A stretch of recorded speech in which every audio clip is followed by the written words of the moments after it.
Welcome back to Horn Legacies, a series of mini interviews with famous horn players.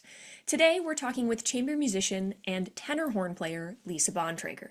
Lisa, welcome. I'm so excited to talk to you. For our audience members who may not know who you are and how inspirational your career has been, could you give us the quick rundown of what your horn career has looked like and what you're doing now? Okay. Thank you, Kate. Well, I grew up in Michigan, and I was very privileged to go to the Interlochen Arts Center or camp, and that was a great start for me. And then I went on to University of Michigan and had studied with Louis Stout, 2 degrees. In the meantime, I went back to Interlochen 4 times as a student. It used to have a college component, and that's 8 weeks summer. And I ended up teaching there as well. But I guess I'm reflecting on how much those early experiences fed Interlocked. into my career. Yeah. I went to Aspen and I went to New England Music Camp. And so I had a variety of teachers and input and was making music all summer through college and high school too. Then I got married and moved to the Cincinnati area and was there for 2 years. And I really had fun going from a part-time job at McDonald's to lots of freelancing and lots of teaching. So it really got me going and excited. And I loved the freelancing actually. And then I applied for some teaching jobs, college teaching jobs. I wanted to do that equally as much as playing. And I was offered the job at Penn State. And I was young, but I took the job. And I thought, well, my husband at the time and I both thought, let's try it for a year, see how you like it, see how it is. And I finished my career there a few years ago. I retired with 38 years of teaching and Sounds like you performing. liked it. Yeah, every year there was really good leadership and funding, and the school just got better.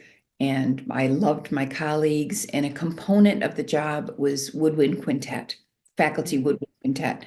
And I was very grateful for that because I didn't want a job without performing. So I had already played a lot of brass quintet and wind quintet um, before, either at camp, in school. While I was freelancing, I did some of both in Cincinnati. So I really welcomed it. And then I started just gigging more.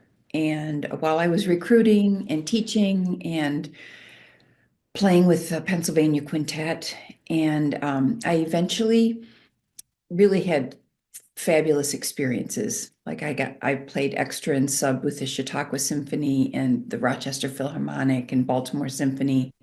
And um, then I kind of branched out. We can talk maybe a little more about it later, but got invited to play with the brass band of Battle Creek. Hmm.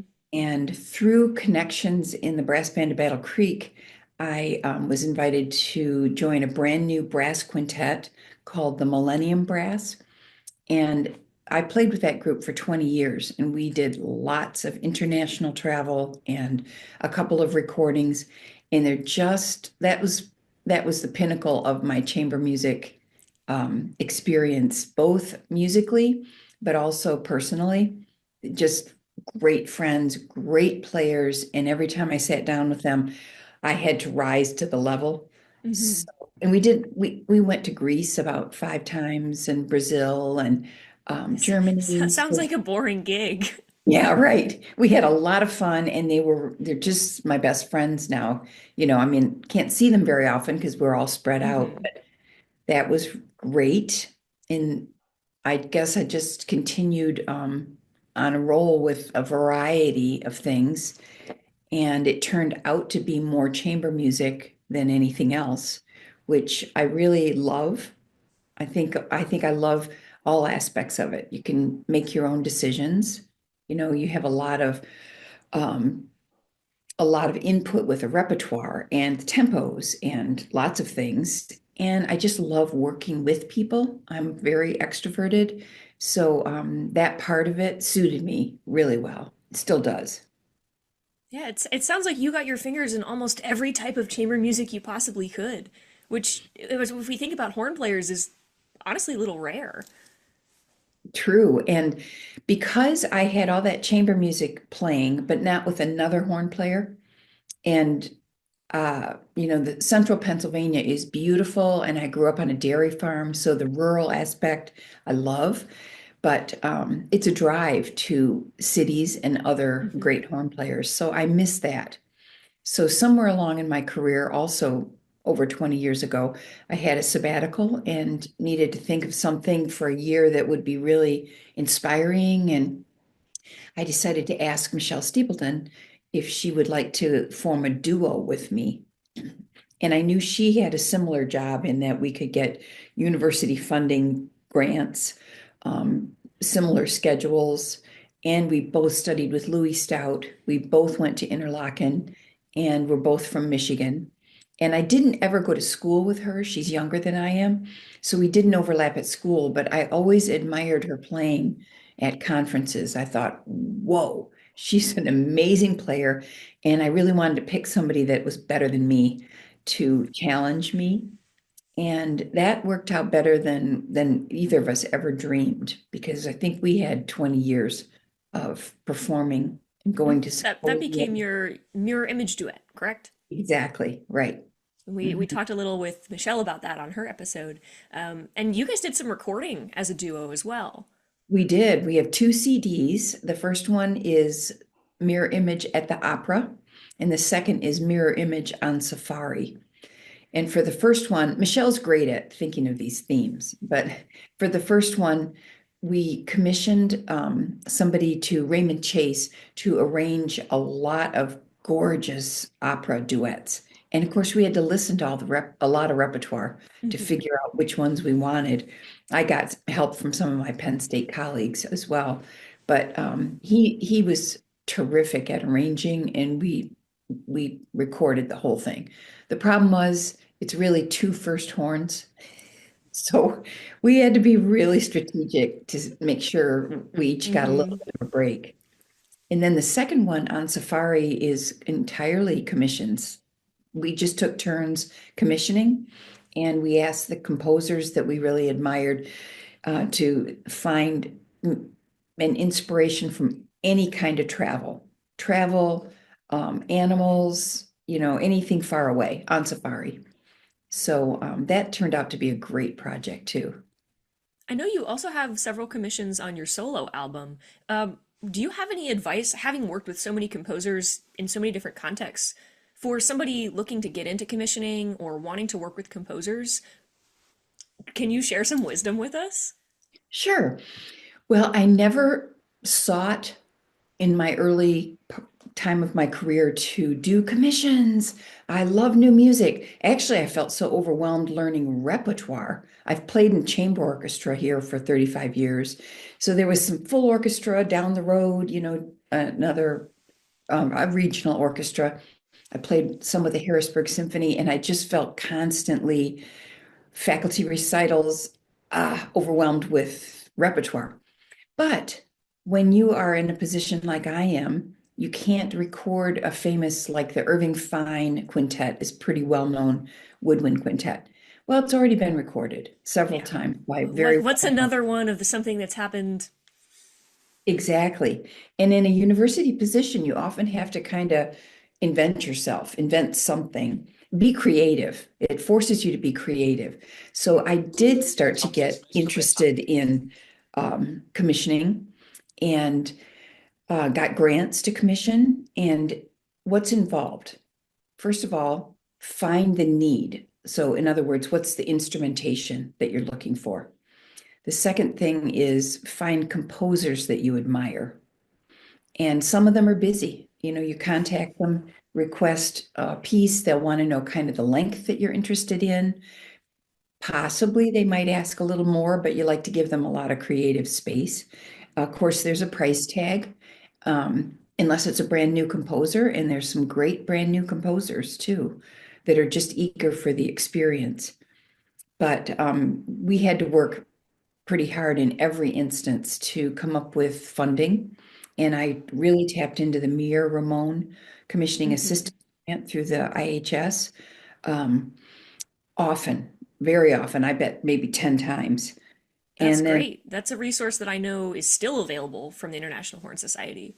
it is, yeah. And then sometimes Michelle would get a grant, sometimes I'd get the next one, and so on with each group. And then pretty soon you realize you have a beautiful new piece, and it's very exciting to premiere the piece, to play it for the composer, and then maybe record the piece. So it's a very rewarding experience, and I had no idea I would get into it this level. Did you often find that when the piece came in, you loved it immediately, it was perfect? Or were there more often like conversations and development that happened about the work with the composer? Not much development. I think it was a matter of here's the piece. There might have been more dialogue at the beginning, but if you're talking about Paul Basler, James Nagus, I've commissioned some things from them, and they're phenomenal. We all know And these those are names. also all French horn players. Exactly. So they don't need any, like, please don't write 18 high C's. They don't need anything like that. So I think you have to be careful who you're talking to, and that's why you need to listen to their music Mhm. first, just to kind of see what is their vocab like. And then do they have room for us? Because they might be too busy. And some of them have been really, really hard and maybe never became my favorite pieces, but always rewarding and stretched me. And actually, my last CD is called Abide with Me. It's hymns, and it's really well-known hymns. And I did it for, I wanted to do this project because my dad had dementia, and he could no longer, he didn't know what he had Mhm. no long-term memory. So he knew what state he lived in. No, actually, scratch that. He did not know what state he lived in. He knew me, but he could sing every hymn with the tenor part and all the Mhm. words just beautifully, and he loved music. So I commissioned about six different composers that some were vocal, some were, I don't know, including James Nagus. And because I wanted to get different colors of sound. And then after I had a few horn pieces that came in that were amazing in piano, then I thought, how many times can we hear the same tune with no voice?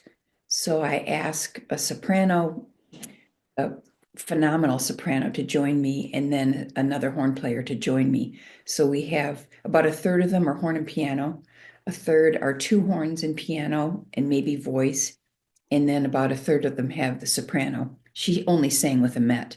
So this was great. And both those, the singer and the horn player, were friends of mine, and their dad was a pianist and my colleague at Penn State, Tim Schaefer. That's perfect. Yeah. And when those pieces came in and I read them with Tim, we literally got goosebumps or tears. They are amazing arrangements. And some of these people, like Brooke Hopkins, arranged one of them. His mother was a horn professor, and he's a pianist, and he worked in a church for quite a while. That sounds So perfect. the combination, he just wrote amazing arrangements for us of these well-known hymns, but they're just blew me away. So I did record those as well. And I think the history of commissioning helped set me up to have a positive experience with these hymns. That was so much information. Thank you for sharing that. Yeah, thank you. I'm very grateful because that every project takes, as you well know, and horn players know, takes so much work. Like some Time, energy, effort, money, passion. all of it, and then just sitting in your chair and practicing and practicing. Yeah, and then you just do it and it's kind of gone. And that is a nice part about a CD, or not CDs anymore, Mhm. but recording, is there's a little bit more to remember. And that's rewarding also. So, speaking of practicing and time, you briefly mentioned before your experience with the brass band of Battle Creek. And I have a feeling there's some more to it there because I'm under the impression we don't just play French horn in that ensemble. Right, yes. Well, I did play mellophone in high school, played the trumpet a little bit in jazz band. I've always just loved brass instruments. Like I used to like the smell of valve oil. I was that crazy. I That makes just one of love- us. yeah. But my undergrad was also in brass instruments at the University of Michigan, so I had a little bit of experience with like the right-handed Hmm. valves. So I got this call in about 1992. Hey, Lisa, would you like to play in this brass band of Battle Creek? It's really great musicians. You have to play the alto horn slash tenor horn. In England, it's called a tenor horn. It's the same instrument in the US as the alto horn. Hmm. Um, and they're really hard parts, but it's really fun. And that was the current professor of horn at Michigan State. Well, I'm from Michigan. I had a 2-year-old or a 1-year-old. So would I like to fly to Michigan, bring my baby for free, where all the grandparents lived, Yeah. and play a gig? Yeah, Great. Okay. absolutely. Yes. So then I was shipped this horn. Wow. It was not the best quality either, um, but it was really hard to play basically string parts in arrangements with my right hand and in tune. But once I got there, blown away by the musicianship all around me. And every year since, I've just said yes, yes. And actually, it's been about 34, 35 years that I've played with this group. Yeah. And they play jazz. They're just amazing jazz soloists in this group too. Everybody's from everywhere. And so that's another thing that was a real stretch as a horn player. We don't have much background, especially 35 years ago with jazz. Hmm. So I had to really put my seatbelts on and learn to hear those rhythms and not be so locked into what was on the page, but be more locked into what I was hearing around me. And I was incredibly stretched and still am every time I go. But I've Yeah, gotten a better instrument, and that helps a lot. if it kept you engaged and captivated for that long, you obviously enjoyed it. So, can we talk a little bit more about what a tenor horn is and what makes it different from maybe something like a mellophone or a single horn, what key it's in? For the uneducated French horn player, we can just assume it's me. Okay. Well, it's sitting right over there. Ooh, But ooh, show us. okay, Oh, here we yeah. go.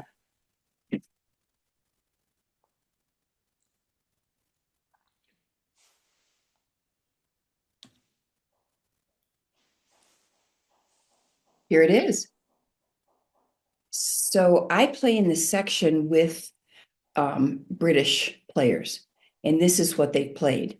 So basically, I get no extra credit for being a horn player when I go to this group. Nobody cares. Yeah. Um, you know, it doesn't matter, but it's a right-handed instrument. It's a not a rotary valve, it's a piston valve. So even the valve, the way they Mechanism is work is different. different. Yes, exactly. It's in E flat rather than F. And the overtones are like the other brass instruments. Hmm. So E above middle C is 1 and 2. It's not open. So it's a whole octave different than the French horn as far as the overtones go. So that makes it actually easier in some ways. There's high A. I put down 1 and 2. I think it's lower than I think it's going to be. And it happens, you Hmm. know. I mean, that's what happens the first couple days that I play it, and then I Then really you get lock used to it. in. I don't have perfect pitch. I have really good relative pitch, and I think that helps a lot because if perfect pitch is a real challenge for people to switch these instruments that aren't in C. So I think it's actually easier that I don't. But the British players play it like this. They hold on like this and play like crazy. Amazing playing. And then the mouthpiece was always a challenge. I usually took my mouthpiece with me, uh, and at first I used an adapter. Your Terrible. French horn mouthpiece? Yeah, my French horn mouthpiece. I didn't want to change the rim because my full-time job was French horn. And no one ever asked me in the brass band, although the mouthpiece is very different. It looks more like a small trombone mouthpiece, the real tenor horn mouthpiece. So I used an adapter for a little while, and then I had like Moosewood made me a mouthpiece with my rim and the shank of the tenor horn. And that was really great. And I'm looking around my computer right now for something else. Um, and then I started working with Legacy and Steve Lewis, and he's brilliant. And they have developed an LB mouthpiece that you can screw on your own rim, and it fits perfectly into the tenor horn. And it Hmm. just has the right angles that for me, it makes it more flexible than what I've used before. Flexible meaning I can move around through the overtones more easily. It was very bumpy before. And also the range, like around middle C, I'm second tenor horn, so I play the lowest part. Hmm. The brass bands, all of the brass bands, there are three tenor horn parts, solo, first and second. Second is the lowest. That's what I play. So I have a lot of notes, middle C, and these long fingerings, 1 and 3, 2 and 3, 1, 2 and 3. Notoriously out of tune Murder. fingerings. Oh yeah. Yeah. Murder with the wrong mouthpiece. This mouthpiece helps a lot. And I also now have a better instrument that has I Mm, can kick slide. open the third valve, right. So I feel like I get the music and practice like crazy for at least 10 days and try not to play the French horn at the same time. And then I think I sound terrible and I'll never do this again. And then I get out there and sit down in the middle of this glorious sound with these amazing players. And once again, I'm like, whoa, so worth it. So worth it. So Steve at Legacy has helped you make a mouthpiece that meets all the needs of the tenor horn, but you can put your preferred French horn rim on. Exactly. Yes. Yeah, I'll get one more. Here's one of their mouthpieces with a rim. Hmm. Yeah. So yeah, it's been really great. I've only had it for a little while. That's amazing. Yeah. And I have met so many amazing players that it's just, it has blown me away and continues to. Well, one of the things that I know was the reason I have a similar mellophone mouthpiece with Legacy, and one of the Uh, reasons that we created that was honestly based off of the lack of options available for mellophone players. I would imagine that the tenor horn mouthpiece scene is not incredibly diverse. oh no, no. And it's hard to find equipment for us. And yeah, I agree. So But this we mouthpiece always might be like one of a few options, but one that could help align horn players with something a little more comfortable for what they're used to. a lot more comfortable. Yeah. Yeah, I think it'll save them a lot of time trying to find something because I've tried different ones and this is definitely the best. In the first one that Steve sent me, I said, let's work on it a little bit more. And he did. And I felt like bingo, we Hmm. got it. So I'm really pleased. And of course, we want to be able to come back and maybe the next week you have a concert on French horn. So we really have to be careful how far we Hmm. deviate from, you know, our regular mouthpiece. Yeah, and this is just helping have one step closer to what the home base most comfortable setup is as a French horn player. Exactly. So, Hmm. in the interest of time, because we are running out of it, I want to move on to the very last question I have for you, which Oh, is what is the best piece of advice that you've ever received? well, that's a great question. I have two answers. Um, I guess for me, this is a personal one. When I was young in my career, I was pretty darn sure I was not going to have a family because darn it, I was going to do the thing. And I remember I was starting to teeter on that topic. And I talked with Becky Root, who was the principal horn of the Rochester Phil and the Chautauqua Symphony at the time. And I was playing extra with both. And she came to hear me play for the first time, like an audition, holding like a maybe 2-year-old child that had just awakened from a nap. And so, I thought, wow, there's a young professional horn player that's a mother. And things have changed a lot in the last 35 years. It's a more I think it's more acceptable now. But I Maybe was it's thinking more visible now. it's more, you're right, it's more visible.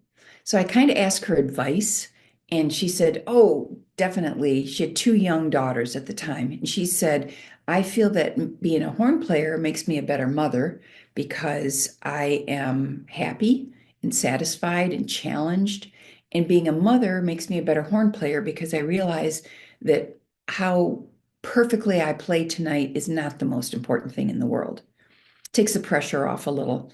And I took that advice, and I have two daughters, and now I have four grandchildren. And I really think, yes, it was incredibly hard when I was younger and newer in this job. And yeah, talk about a challenge. And it's not for everybody. That's why I said this is a personal answer. But now at this point of my life, I'm so happy to have grandchildren and daughters and to be able to help them with their careers. My parents helped me a lot. They moved from Michigan to Pennsylvania to help me with my children because I traveled all the time. So I was really grateful for that advice. And if I were to give advice to a younger horn player, um, the family thing is different for everyone. It worked great for me, and I'm so grateful that I have a family. But I guess the other advice I would say is when you're asked, would you like to, or are you available for, say Say yes. yes. Say yes. Because did I want to play the tenor horn in a brass band and have to fly? And I had one daughter at the time. There were a lot of reasons to say no. I didn't Hmm. even know what a brass band was. Um, and I hear students over the years, oh, I don't like Mozart. Oh, I don't like woodwind quintets. Oh, I I completely think those opinions need to be disregarded. We don't have room for that. And we never know what Mm. might stretch us and help us get to the next step. You might meet somebody that becomes your best friend or is a stepping stone to another gig. We don't know. So you have to say yes. Hmm. I'm a big proponent of you don't have to like it, but you do have to do it. Yes. And maybe you'll end up liking it. Exactly. But I was just at the Northeast Horn Workshop, hosted by my successor, Sarah Scouten, on campus at Penn State last weekend. And one of my other former students, Caroline Steger, gave this great talk about practicing. And at the end of it, she quoted me and said, "And like my teacher used to say, just say yes." So that felt kind of good. And I still feel that we just can't be too picky, and we may be stretched, and it's probably great. Well, that's fantastic advice. Thank you for both of those pieces of wisdom, as well as your time today and the experiences that you've shared with us. For anyone who wants to know what you're up to or listen to your recordings, where can they find those things? Well, they're pretty much all on Amazon and Spotify. I have two solo albums, Hunter's Moon and Abide with Me. Those two albums with Michelle Steepleton for Mirror Image, and then two with the Pennsylvania Quintet, almost full of commissions, woodwind quintets. Two with the Millennium Brass that are more that's classical and jazz arrangements, and we did a lot of solo work with each other backing us up. So a lot of variety with Millennium Brass, and actually at least 10 with a brass band of Battle Creek. Oh, So wow. just look around, they're out there. They're all digital, of course.